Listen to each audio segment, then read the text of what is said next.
Well, hello, my YouTube friend. Today it is with a great pleasure and honor, actually, that I'm gonna make this overview, actually, about this knife that I literally just received. It's not my knife, actually. It's one of the few video that you're gonna see me doing about a knife that is on loan, actually, and it's also a way to pay tribute to the community, because we have a great community, and we should make everything in our power to preserve it as it is, because you have really some nice good men. I mean, look at that. I mean, this is a knife that is extremely rare. And this guy, just because we know each other from Instagram, we met just one time, he's willing, just to send me the knife, just for my pleasure, for me to have the pleasure to review it. It's not the first time. I mean, I have this guy from Qatar, I have Apostolos from Greece, I have Doc Slava in Israel. I mean, all those guys are extremely kind people, and they're willing to jeopardize. I mean, something can happen, in a mail. I mean, it never happened, luckily, but it's really nice to see that very valuable knives, not only by their, the value of the item itself, but this is a knife from Phil Boguszewski. I'm gonna mess with the name for sure. The late Phil Boguszewski. So he's not making any more knives, unfortunately. I mean, he died in 2013. So this is a piece of history. If it's get lost or something like that, I mean, I don't know. This is not going to be, I mean, you won't find that very often. I mean, you know how rare, for those of you who are in the custom knife world, how rare those knives are.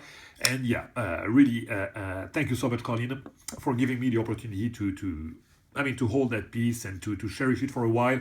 And then after that, you will go back to your beautiful collection. So what do we have here? Yeah, like I mentioned, a knife from the late Phil Boguszewski. Boguszewski, he's...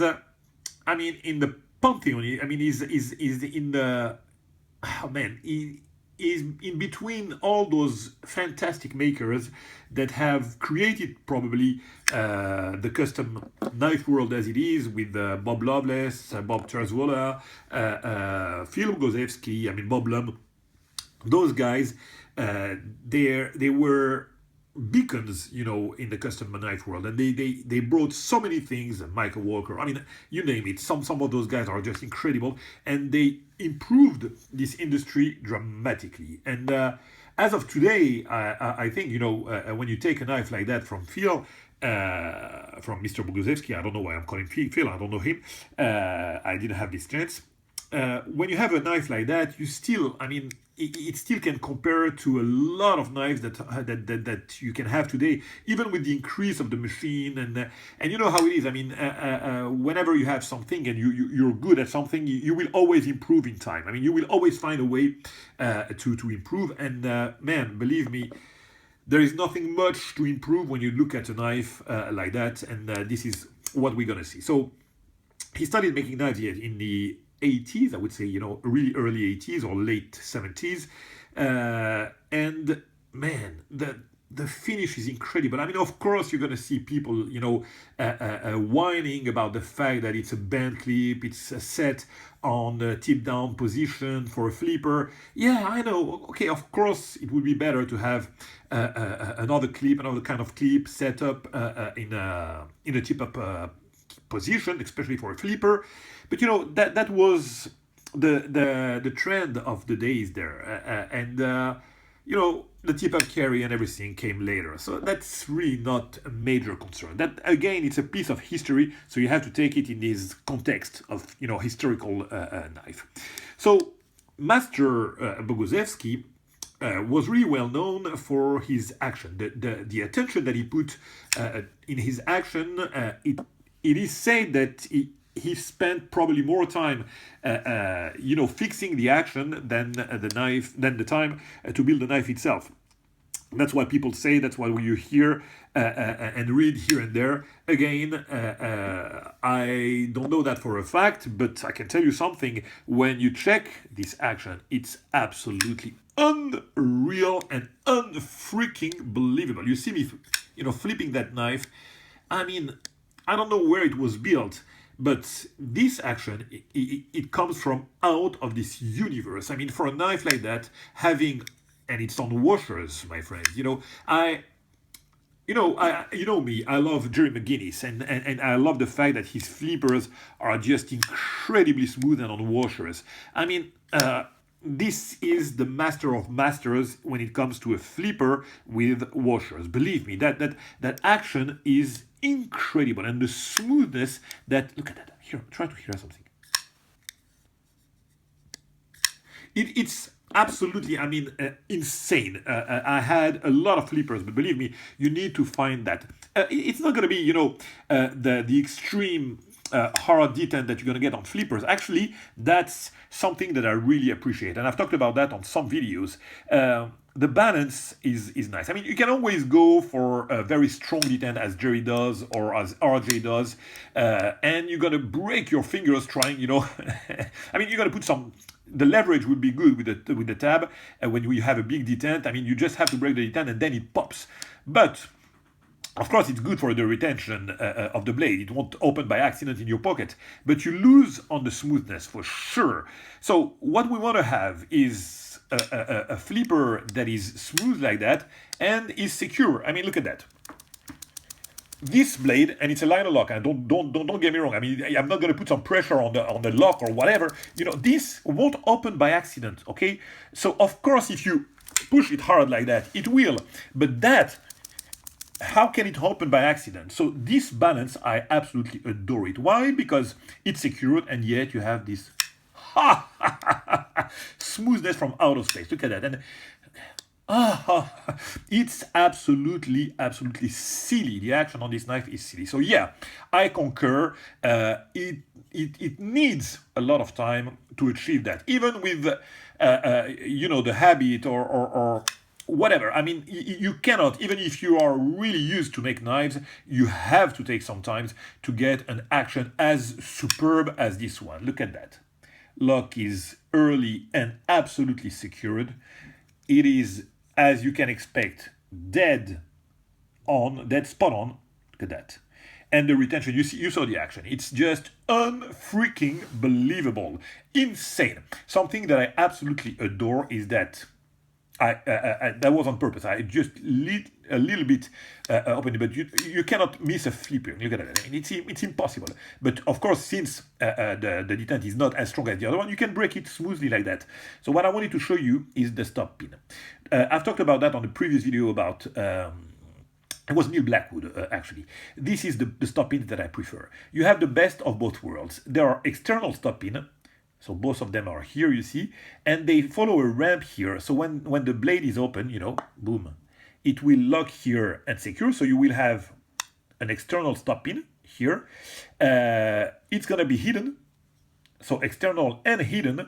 So mechanically speaking, we know that the external stop pin are better than internal ones.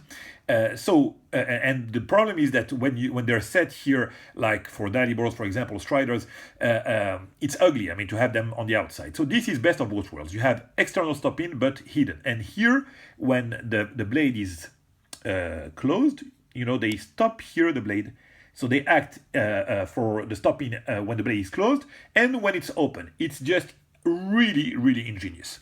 As I told you, it's on washers, bronze washers. Very, very nicely done. It's not a dressy knife, but it's a very, very functional knife. So the material it's I would say linen micarta, green micarta. Very nicely done. I mean, it's shiny. Look at that. Very shiny. The bolsters are titanium, kind of orange peel finish on both sides. The junction are great. The fit and finish is superb. But like I said, it's not going to be your dressy material. That's not a dressy knife. It's a functional knife. I mean, Boguszewski did knives to be used, So like Bob Loveless, for example. Bob Loveless, Phil Boguszewski, they went for a lot from micarta. This is a material that is just really nice looking and very resistant. So yeah, it looks absolutely fantastic. And the junction, like I said, are just great. Regular G10 backspacer, nothing fancy about that too. The blade now, sorry. I again, I want it to be the smoothest as possible to make you appreciate how the blade deploys, because if you just put a little bit pressure, it will pop like nothing. Now, look at this blade. The blade is insane. I think he uses D2 or BG42. I don't know. Yeah, I think it's D2 probably. The finish of it on this blade is just crazy. The grind is superb. This is one of the most famous model. I mean, he has like the King Classic, the King and the Mini. He made like three major model. The Classic, so it's in big and mini version. The Cobra, which is probably is most famous with the Classic. So that comes with a big size and a mini size. This is the big size, and also I think it's the other one is the Big Apple, something like that. Kind of loveless grind. But the two that I like the most are the Classic and the Cobra. The Classic looks a little bit like a Bowie, and this one looks like, you know, this drop point with this incredible recurve that you have here. Look at how beautiful it is. The swedge is insane. Look at his hand rubbed. Fantastic. I could have lived without the writing on the blade, but you know, look at that. Here it's sterile. This is a mark of, I don't know, nano oils. No, you see, it's absolutely pristine. The blade is just pure poetry. And look at that. It's kind of thick, you know, it's probably 0.187 at least thick. And then you have from the flat here a dramatic hollow grind that is just, I cannot show you that, but believe me, here you can almost feel your two fingers here. And it's accurately sharp. I don't know, again, how old it is, how it has been used, but it's really well done for the sharpening. So, yeah, the grinding skills are incredible. The mechanics are incredible. The fit and finish are incredible. This is a piece, not only a piece of history, but a very, extremely well-built knife. On the inside, it's jeweled.